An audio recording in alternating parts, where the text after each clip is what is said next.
Amado por muitos e odiado por outros, George Soros é um mega investidor e bilionário que causa arrepios e desperta a curiosidade de milhares de pessoas.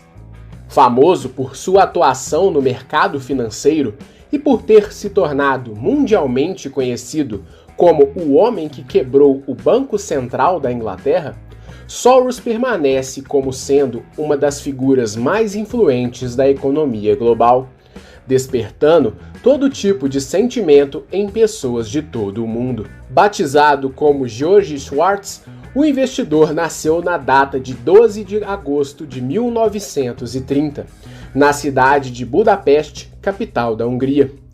Em sua infância, sua terra natal acabou sendo invadida pelos nazistas, e desde então sua vida mudou para sempre.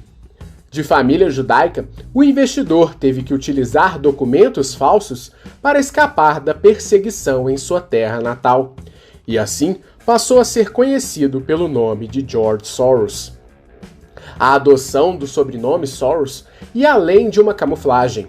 A palavra foi escolhida por seu pai devido ao significado em húngaro, o próximo da linha ou o sucessor designado. O pai de George, Tivadar, era um advogado bem-sucedido e tinha vários negócios na Hungria.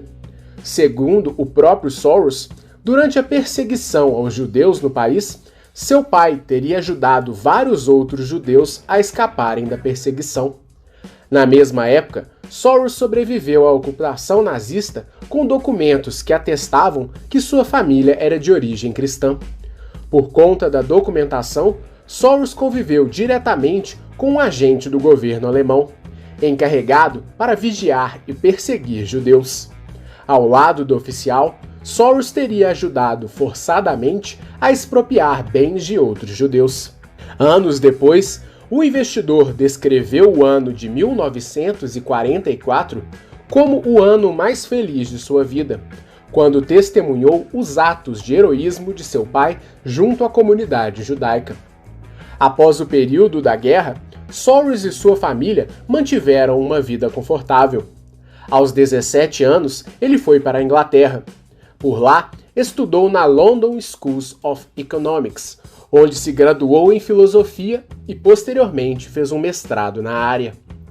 Enquanto estudante, o investidor aliava os estudos à prática de bicos, como garçom de boate e carregador de malas de uma ferrovia. Outra atividade que ele também passou a desempenhar foi a venda de produtos e souvenirs nas ruas da cidade, o que lhe dava um bom retorno financeiro. Na época, o jovem George já era engajado politicamente. Em seu tempo livre, ele era visto falando nas ruas de Londres com outros jovens sobre a ideia de internacionalismo, uma ideia que transcende o nacionalismo e acredita que o mundo deve viver mediante uma cooperação mútua entre nações e pessoas. Porém, apesar de ter uma formação em filosofia e ter desempenhado várias funções, o caminho do futuro bilionário estava em outra área: os investimentos. Após enviar seu currículo para várias empresas buscando trabalho em sua área, Soros decidiu se candidatar também a empregos em bancos de investimento. Em uma dessas tentativas, o jovem conseguiu um emprego na Singer Friedlander, um banco de investimentos de Londres. Para sua sorte, o responsável por sua contratação também era húngaro, fator que foi essencial em sua admissão. No banco, primeiramente Soros trabalhou como balconista e depois foi transferido para o departamento de arbitragem. Por lá, conheceu um colega de trabalho, Robert Mayer, que lhe sugeriu que tentasse uma vaga na corretora de investimentos de seu pai em Nova York, a FM Mayer. Diante da oportunidade, Soros se candidatou e foi aceito para atuar na corretora americana. E assim, aos 26 anos de idade, foi morar nos Estados Unidos. Na FM Mayer, ele trabalhou por 3 anos na área de arbitragem. Por lá, ele se especializou em ações de empresas europeias. O mercado europeu estava sendo extremamente observado pelos americanos, principalmente por conta da formação da Comunidade do Carvão e do Aço, que anos depois daria origem ao mercado comum europeu. Em 1959, Soros se mudou para a Wertheim & Company, uma boutique de investimentos em que o investidor pretendia acumular $500 mil em 5 anos de trabalho, para então voltar à Inglaterra e se dedicar à filosofia, sua grande paixão. Mas ele ficou na empresa somente até 1963, atuando como analista de investimentos, com atenção especial para papéis europeus. Enquanto atuava no mercado financeiro, Soros começou a vislumbrar na prática os ensinamentos de seu professor na faculdade de filosofia, Karl Popper. Popper foi um filósofo com grande atuação no pensamento econômico mundial. De um comunista militante, ele havia se tornado um liberal convicto, sendo um dos responsáveis por cunhar o pensamento liberal da chamada Escola Austríaca de Economia, com outros nomes importantes, como Ludwig von Mises e Friedrich Hayek. Segundo os ensinamentos de Popper, Soros desenvolveu sua própria visão acerca do mercado financeiro, chamado por ele mesmo de teoria da reflexividade. Para ele, o valor vigente das coisas em um mercado é determinado pelo julgamento dos envolvidos, que muitas vezes é falho, e não pelos fundamentos da economia. Segundo ele, são ideias de indivíduos e eventos em geral que influenciam o mercado, numa espécie de reflexo de seus participantes. Por conta disso, o mercado tem ciclos virtuosos e ciclos viciosos, de alta e queda. E para ele, não haveria, portanto, um equilíbrio dentro das relações financeiras no mundo, como defendem alguns teóricos clássicos. Sob essa visão, Soros trabalhou de 1963 a 1973 como vice-presidente da Enron N.S. Bleachholder, um trabalho que ele não gostava, mas que lhe serviu de escola para aplicar suas visões e sua teoria de reflexividade. No começo, sua atuação foi tímida, pois o mercado europeu, que era sua especialidade, passava por um momento de estagnação, por conta da introdução do imposto de equalização de juros. Aos poucos, ele começou a aplicar sua visão de mercado aos investimentos da empresa, e em 1966, ele deu início a uma série de investimentos, utilizando cerca de $100 mil da empresa. As iniciativas foram bem-sucedidas, provando o talento do jovem Soros.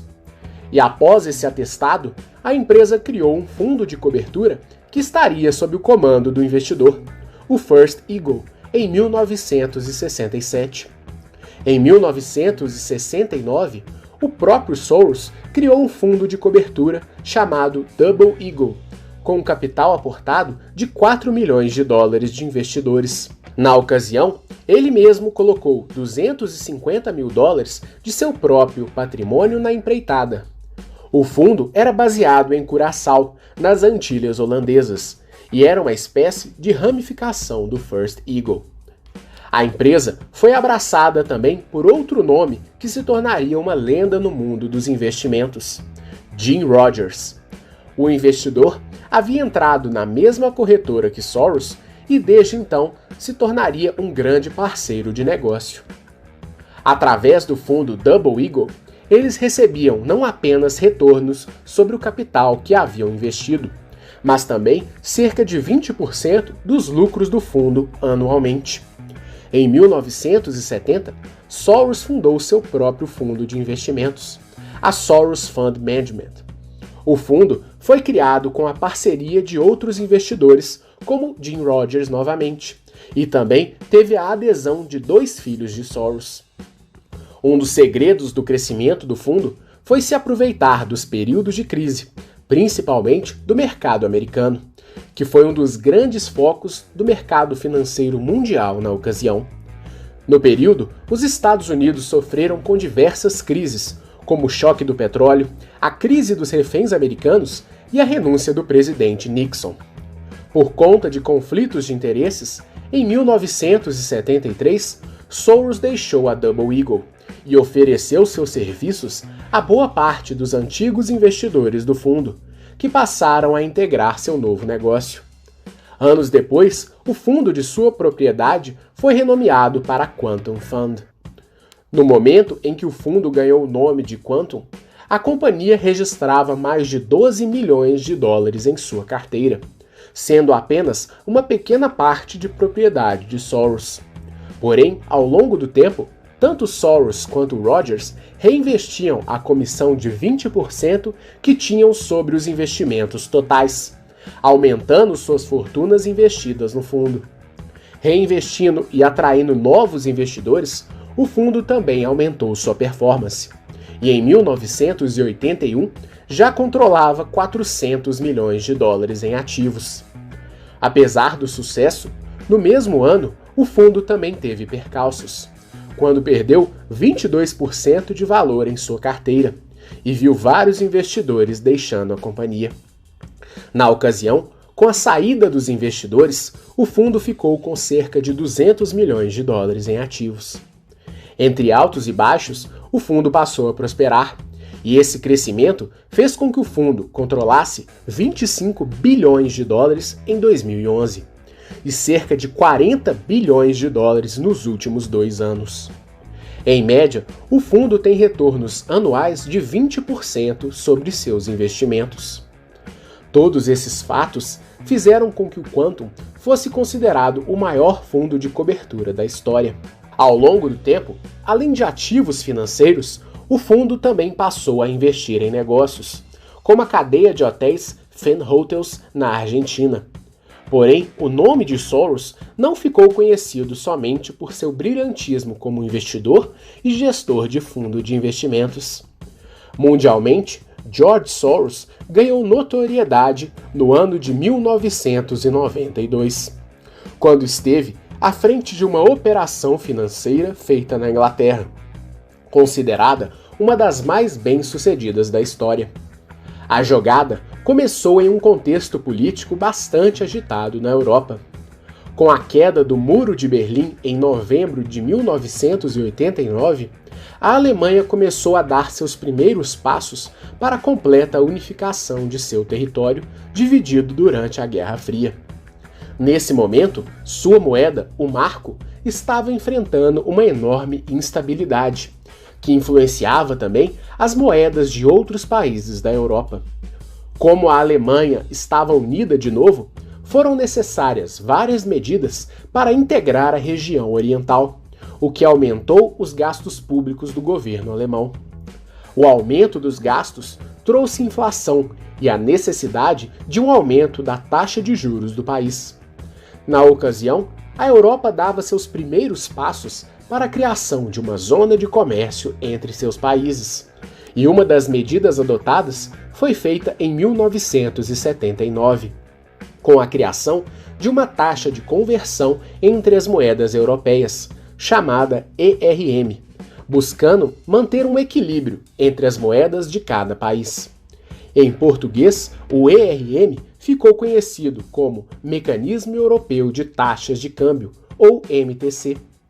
A ideia do ERM era, além de criar uma referência para a Europa, também indexar seus valores a uma de suas moedas mais poderosas, o marco alemão. A medida englobava vários países, como a Itália, a França, a Bélgica, a Holanda e, claro, a própria Alemanha. Porém, ainda que os países europeus quisessem estreitar suas relações e seus laços, a Inglaterra se mantinha reticente em adotar o ERM dependente do marco alemão para indexar sua moeda, a libra esterlina. Historicamente forte, a libra sempre foi um sinônimo de segurança em todo o mundo. E para os ingleses, entrar em um acordo que controlaria o valor de sua moeda em relação às demais seria um possível prejuízo. Além disso, na visão dos ingleses, a Alemanha seria muito beneficiada na operação. A posição da Inglaterra durante o período da ERM era mantida principalmente pela visão de sua primeira-ministra, Margaret Thatcher, que discordava veementemente do acordo. Porém, após forte pressão interna do Congresso inglês, a Inglaterra acabou aceitando fazer parte do ERM, principalmente pela força política de seu ministro das Finanças, John Major. Menos de um mês depois, Thatcher renunciou ao cargo de primeira-ministra e John Major foi eleito o primeiro-ministro inglês pelo parlamento britânico. A subida de Major ao poder representou o triunfo da RM sobre a economia inglesa. Assim, a partir de outubro de 1990, a Inglaterra passou a figurar completamente no acordo após uma adesão lenta. Em um cenário de entrada da Inglaterra no ERM e de uma Alemanha recém-unificada, uma série de turbulências assolou a Europa. Enquanto a moeda alemã estava se valorizando, a Inglaterra dava seus primeiros sinais de recessão econômica. O aumento do valor do marco refletia imediatamente na libra. Se houvesse um aumento no preço do marco, a Inglaterra deveria fazer esforços para valorizar a libra. Se o marco caísse, a moeda inglesa também perderia valor. Para acompanhar a indexação ao marco, vários países europeus aumentaram suas taxas de juros.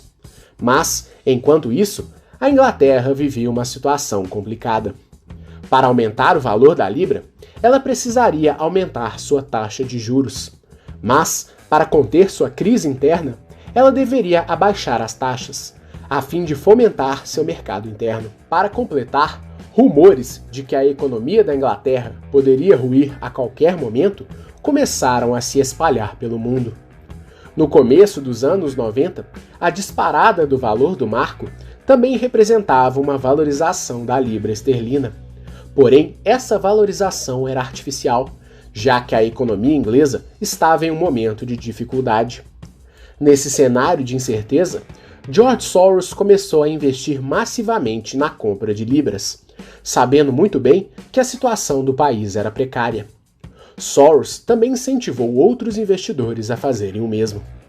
O plano de Soros era comprar a moeda inglesa antes de um cenário de alta, e quando a moeda explodisse em valor, ele venderia rapidamente toda a quantia que havia comprado, literalmente apostando contra o Banco Central inglês. Historicamente, os bancos centrais das nações são fundamentais para a regulação do mercado, indicando muitas vezes os rumos que o mercado irá ter.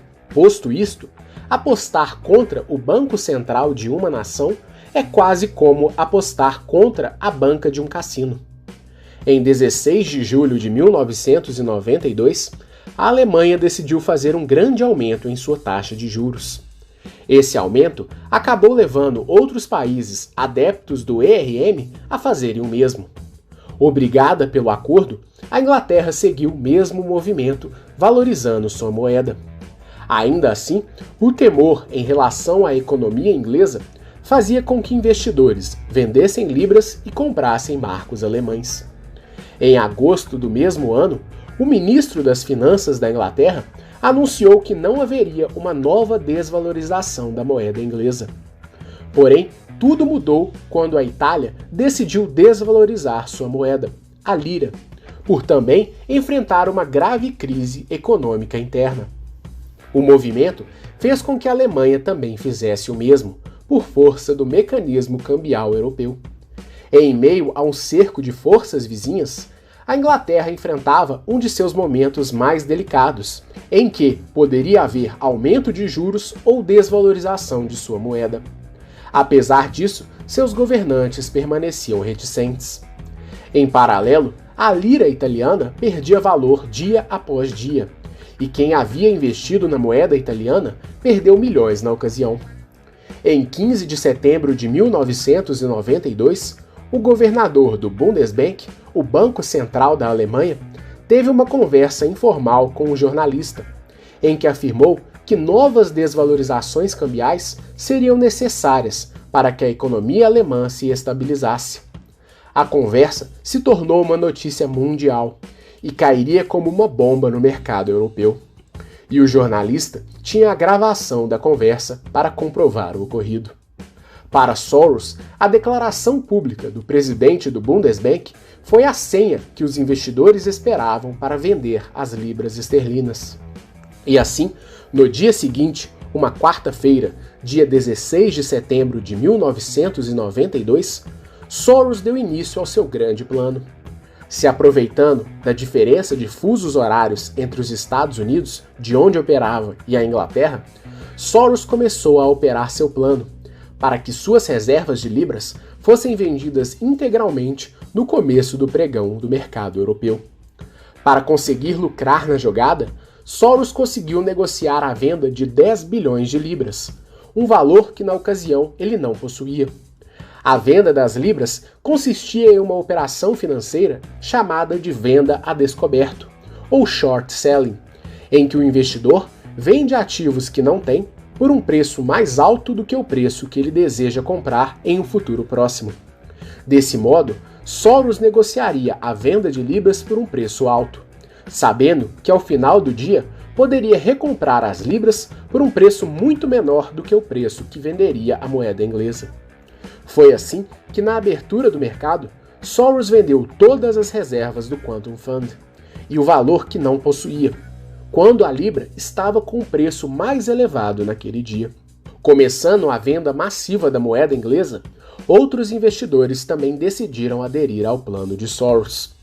Com a crescente venda de libras, pouco a pouco a moeda inglesa passou a ter uma desvalorização sem precedentes para um único dia.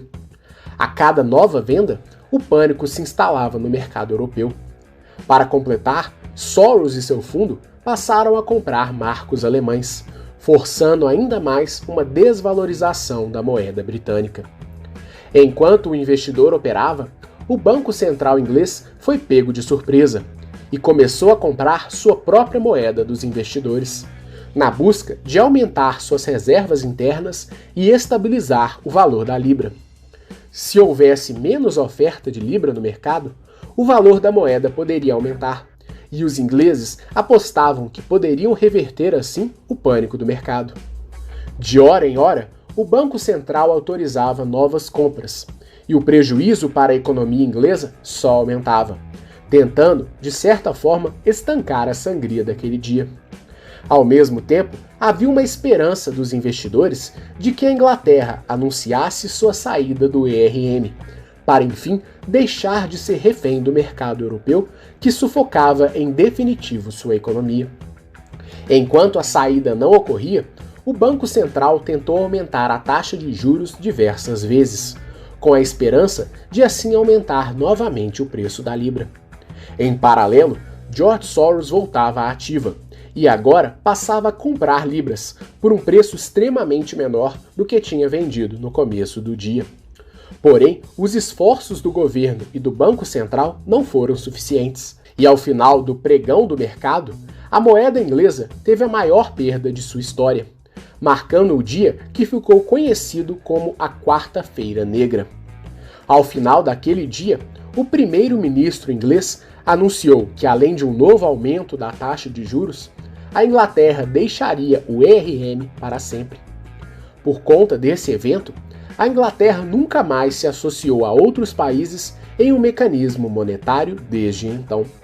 E por esta razão, os britânicos não adotaram o euro como moeda oficial como os demais países da União Europeia. Curiosamente, poucos anos após o abandono da ERM, a libra teve uma valorização enorme e se tornou ainda mais forte do que antes de aderir ao mecanismo. Em meio ao caos financeiro, George Soros e seu fundo terminaram o dia com um lucro de 1 bilhão de libras. Entretanto, o prejuízo final da operação como um todo fez com que a Inglaterra perdesse mais de 3,4 bilhões de libras, algo como 12 libras por cada habitante inglês na época. O evento, considerado a maior operação de trading da história, deu a George Soros a alcunha de o homem que quebrou o Banco Central inglês. A jogada mostrou ao mundo a força e as capacidades de Soros como investidor, e também fez com que as pessoas começassem a levantar as primeiras críticas acerca de seu caráter. Se de um lado ele havia executado com maestria um movimento financeiro dificílimo, do outro lado ele havia prejudicado uma nação inteira com uma única tacada, lucrando uma enorme fortuna com isso. Eticamente correto ou não, esse expediente se tornou sua grande especialidade. Porém, a estratégia recorrente fez com que seu nome não se tornasse um dos mais bem-quistos mundo afora. Ao longo dos anos seguintes, Soros se beneficiou em diversas crises de mercado, sempre estando um passo à frente. Em 1997, ele apostou contra a moeda tailandesa e, mais uma vez, saiu vitorioso, sendo apontado como um dos responsáveis por uma crise que assolou países do Sudeste Asiático, como a própria Tailândia e a Malásia. Ao mesmo tempo em que se tornou especialista na compra e venda de moedas, ele também passou a investir na compra de estatais privatizadas em todo o mundo. Em 1999, o investidor participou da compra da Companhia Vale do Rio Doce no Brasil. Após anos de prejuízos acumulados, a então estatal brasileira foi privatizada, se tornando apenas Vale. Na ocasião, Soros gastou cerca de 100 milhões para adquirir sua participação na empresa. Nos anos seguintes, Soros continuou atuando de forma semelhante em vários países. Além de investir fortemente em ações, títulos e em moedas estrangeiras, Soros também é dono de uma pequena participação no clube de futebol da Inglaterra, Manchester United. Todas as suas iniciativas lhe renderam uma fortuna pessoal de mais de 8,3 bilhões de dólares. Entretanto, o bilionário acumulou um patrimônio ainda maior, que vem sendo destinado a outra estratégia recorrente do investidor, a filantropia. Desde 1979, Soros apoia massivamente causas filantrópicas em todo o mundo. Até o ano de 2011, o investidor já havia doado mais de 11 bilhões de dólares para diversas causas em todo o mundo. Em suma, suas doações são feitas por meio de sua agência filantrópica, a Open Society Foundation. Desde o começo de 2000, o investidor está parcialmente afastado do dia a dia de seus negócios e opera pessoalmente a fundação. A Open Society tem como meta a disseminação de ideias e valores que buscam a criação de uma sociedade aberta, sem fronteiras e desigualdades. Baseado na ideia de sociedade aberta de seu mentor Karl Popper, Soros pretende, à sua maneira, tornar o mundo melhor.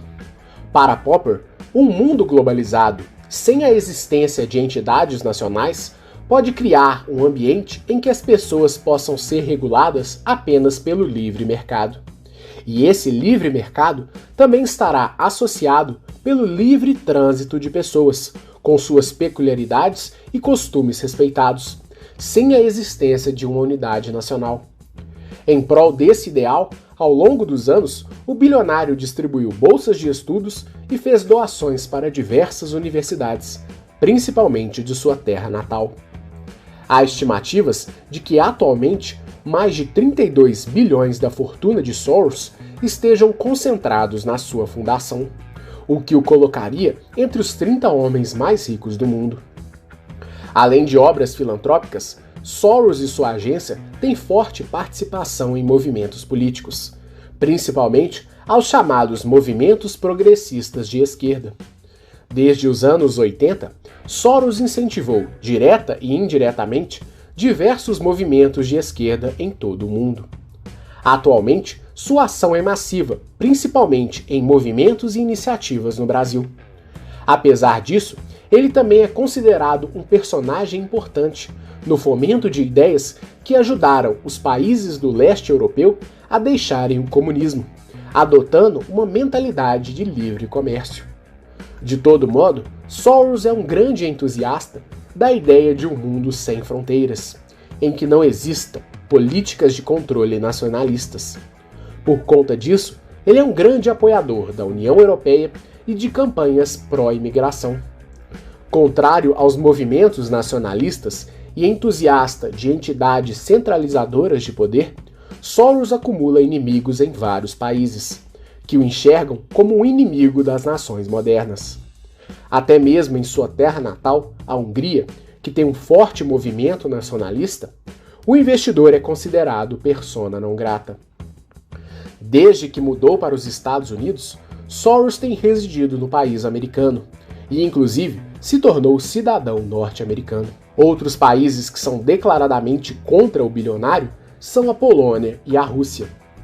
Seus críticos acreditam que, apesar de ser um defensor da globalização e da integração dos povos, George Soros, na verdade, tem interesse na implementação do chamado globalismo, que é uma corrente organizacional que defende a existência de um governo único e centralizado, aos moldes da União Europeia atualmente, e que seja capaz de influenciar povos em todo o mundo. A implementação desta nova modalidade de governo seria capaz de eliminar a competição entre nações no campo da economia, reduzindo as flutuações financeiras e, ao mesmo tempo, reduziria as relações comerciais a apenas a relação entre os agentes do mercado, regulados por um único órgão regulador internacional. Além de financiar movimentos de esquerda em todo o mundo, e inclusive no Brasil, Soros também é um dos maiores doadores do Partido Democrata Americano e um ferrenho crítico do antigo governo Bush e atualmente do governo Trump. No Brasil, várias ONGs e movimentos financiados por Soros são contrários ao governo Bolsonaro e também às pautas defendidas pelo atual governo. Entretanto, ao mesmo tempo em que o investidor fomenta movimentos contrários ao governo, o bilionário recentemente enviou representantes para investir em obras de infraestrutura do país, como concessões e privatizações junto ao governo brasileiro. Essa dualidade de ações faz com que uma série de suspeitas seja levantada acerca de suas intenções. Seria o investidor apenas alguém querendo impor sua visão de mundo? Ou será que, de fato, ele é apenas um especulador, interessado em desestabilizar economias de todo o mundo para ganhar muito dinheiro com isso? De toda forma, esses são elementos que mantêm a sua figura um verdadeiro mistério. Para muitos, Soros é um gênio dos investimentos, e para outros é um grande vilão. E para você, quem é George Soros? Essa é mais uma história contada por nosso canal, e foi um pedido de nossos inscritos Hackers Brasil, Ítalo Augusto, RC Faria e José Carlos RJ. Para continuar recebendo nosso conteúdo, se inscreva em nosso canal e acione o sininho das notificações para receber as nossas atualizações. E se você gostou desse vídeo, curta e compartilhe com seus amigos, para que mais pessoas sejam impactadas por nossa mensagem. Esperamos que você tenha gostado deste vídeo. Um grande abraço e até a próxima. Inscreva-se, deixe seu like e ative o sininho para receber nossas notificações de novos vídeos.